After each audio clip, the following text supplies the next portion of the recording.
Good morning, American Patriots. Oh, shoot, it's afternoon. Good afternoon, American Patriots. This is your American Prayer Warrior, and I have some awesome news to bring to you. I'm going to try to keep this video short because I like to ramble, but here we go. First positive news. The Virginia School Board Association just voted to end its membership with the National School Board Association. And this is amazing because stuff like this just doesn't happen, I mean, this is huge because this has come from many parents standing up against the School Board Association and their insanity with implementing critical race theory and COVID mandates and all this stuff. And so basically what they cited was their reasoning was a persistent pattern of dysfunction within the organization. And let me just read from this article a little bit from the Epoch Times. I'm going to try to remember to put the link in the description. They said that the decision to withdraw from the National School Board Association was not merely based on the letter that was sent to the FBI, but it was also in regards to the to the many parents protesting against the COVID-19 restrictions on the students and the teachers and the critical race theory in our schools. But that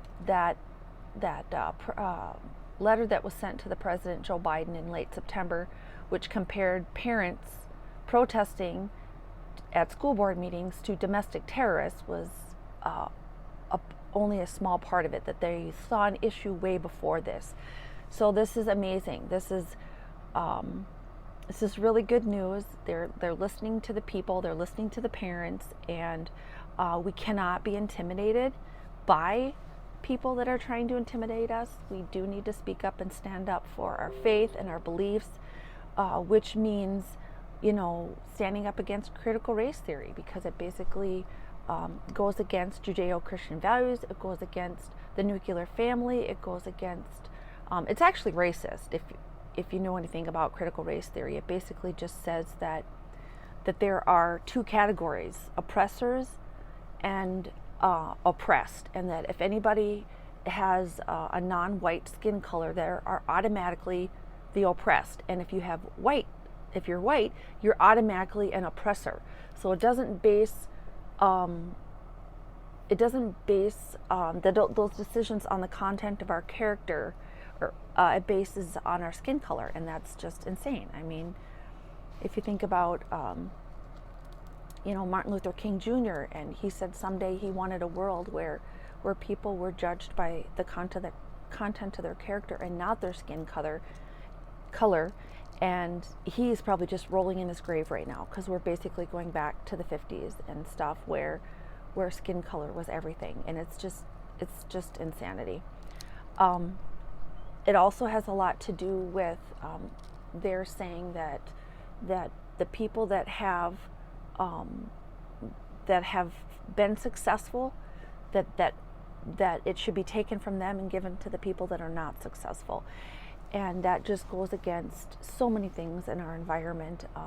You can't do the Robin Hood mentality where you steal from the rich and give to the poor. That's just, it's not helpful in our world today, because basically it gets people to think, oh, poor me, I'm a victim, I deserve to be given handouts and all that, and it causes people to stop trying to do better when they get handouts. So we want the comment about give a man a fish, he eats for a day; teach a man to fish, he never goes hungry, or whatever the analogy is. But it's like that. It's like you need to help people, not give them a hand up, not a handout. And that's just a tidbit that's just the tip of the iceberg with critical race theory. But anyway, so school board associations in 26 states have distanced themselves, and at least 13 states have voted to withdraw their membership from the National School Board Association. So this is huge. It's finally gaining momentum.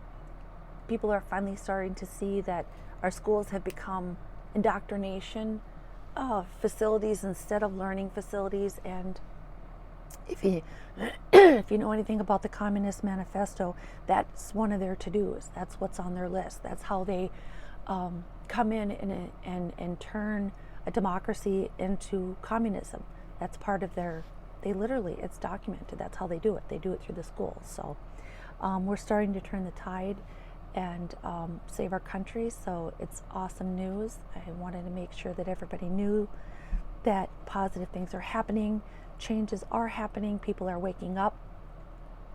The other really cool piece of positive news we have is there's a Navy shipbuilding company that has ended its vaccine mandate after the workers threatened to quit, and the Navy confirmed that it did not require the mandate.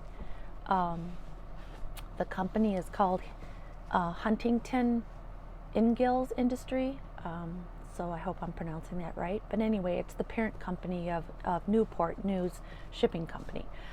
It's the world's only manufacturer of the United States Navy nuclear-powered aircraft carriers. So it's a big deal because that's kind of where our nation is going with aircraft carriers.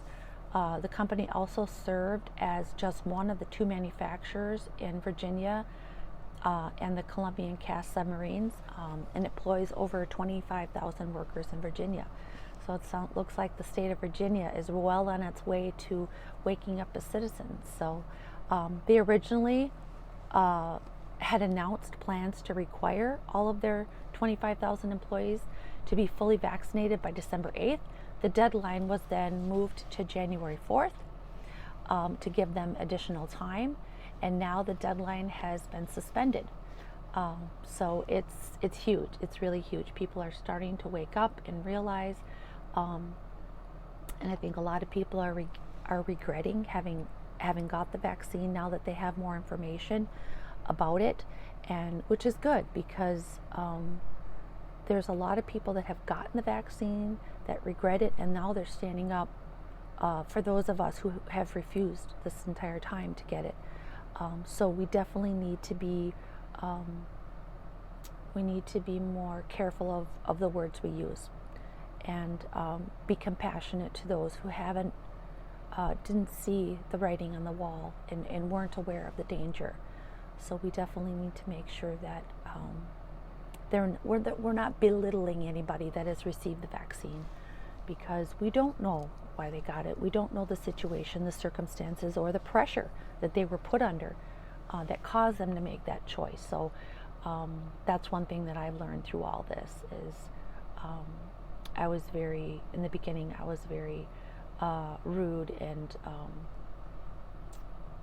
kind of acted like a know-it-all about it. So when I found out someone had gotten it, I was way too harsh, and now I realize that I was in error and that I didn't really know what kinds of choices people had to make that led to them getting it. So we need to be more mindful and compassionate to those around them. So it's good news. And even in bigger news about the mandate, the people won the injunction to freeze the mandate all over the country until the courts can decide about the mandate. So they filed for an injunction, which means to halt it until it can go through the court system, which is a big deal because we don't want the mandate to stand and be enforced while we're trying to figure out if it's constitutional or not, which it's not constitutional, but we all know that, but it's still got to go through the court system. So anyway, OSHA agreed to listen to the court instead of Biden, and withdrew the mandate until the court can determine if it's a violation of the Constitution or not. So that's really big. It's really big to have the people at OSHA realize and not be intimidated by the president selected. And I'm glad that they withdrew that and continue and recognized that, because there was people not willing to do that before. The courts had made an injunction, but they were still trying to pressure people. So we're glad that OSHA, the people there, recognized that and withdrew that mandate. So that'll hopefully give the citizens more validity when they refuse it. So, and there's so many court cases about the mandate. They're literally in every circuit court of the country. So they, when they are widespread all over the United States, they consolidate them, and then there's like a lottery where they randomly pick one of the courts for it to be heard in, and they did do that lottery, and the Sixth Circuit Court, it's a tongue twister, was the one that was randomly selected. So that's cool. It's generally thought of as a conservative court. There's a lot of, or there tends to be more conservative judges there than in other courts. So it's very good.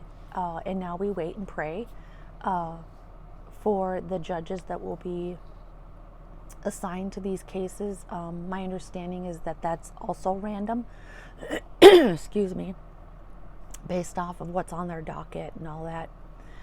So we definitely need to keep praying that the right judges will be picked, that they're not corrupt judges, because as we all know, our court system is really severely compromised. So anyway, we definitely need to keep praying, but keep speaking up respectfully and firmly. You know, it's not always easy to speak up and do it with passion, but yet respect at the same time, because we're all under so much stress and pressure from the insanity of what's happening in our country that sometimes it's hard to keep our emotions in check and say things in a respectful way, even though we're emotionally triggered. So for me, that comes from lots of prayer, lots of time in the Word, you know, listening to listening to Christian music to help keep my spirits up, so that the devil doesn't get me discouraged or down. And that's kind of why I started making these positive news segments, just to encourage other people that God is working, and that He is in control. And courage is definitely contagious. So when you stand up for what you believe is right and stick to your beliefs, it encourages other people to do that too. So I really encourage you to respectfully stand up for what you believe, and it will trickle down and encourage other people to do that too. So, and don't forget, you too can be a prayer warrior. Thank you.